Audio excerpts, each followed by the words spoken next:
Hi everyone, Melissa here with the Office of the Registrar Financial Aid Office. Going to be sharing some information today about a question that's top of mind, how to fund your post-secondary education.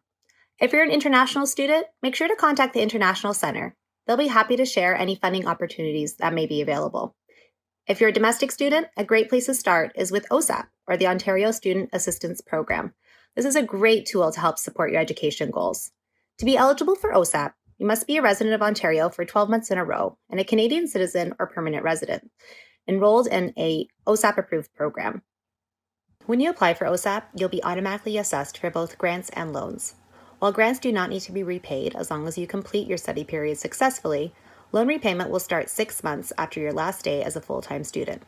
You'll be managing your loan with the National Student Loan Service Center, so we do recommend getting familiar with their website. The amount of funding depends on education costs, like tuition and books, as well as expected personal contribution and family support or parental income. If you're curious about your assessment, visit the OSAP website and try out the estimator tool to get an idea of what your funding might look like. OSAP applications for fall 2020 open up in May, so apply early and make sure that your application is completed at least 1 month before the semester begins.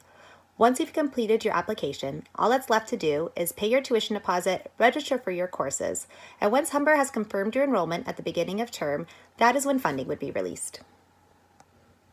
There are many scholarship and bursary opportunities as well. Humber gives away over $10 million in scholarships and bursaries every year, such as the tuition bursary.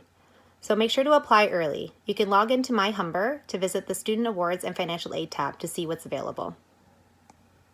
Scholarships often recognize academic excellence, such as the academic and degree scholarships automatically awarded to high school students based on their GPA. There are also entrance scholarships that you can apply for, and the Diploma to Degree Scholarship with a one-time award of $2,500 for students entering a degree program at Humber. Bursaries are also available. These are usually based on financial need, although just like scholarships, there may be other considerations as well. Other types of funding could be an option for you as well. There is a work-study program for jobs on campus, and outside of Humber, you can visit your financial institution to discuss student lines of credits or any other types of support that might be available. The most important steps to be financially prepared for your academic year are research and planning. So if you're already attending Humber's open house and you're watching this video, you've already started ticking off those boxes. Make sure to plan, budget, watch your timelines, and ask for help. We're here for any questions that you may have. Remember, at Humber, we got you.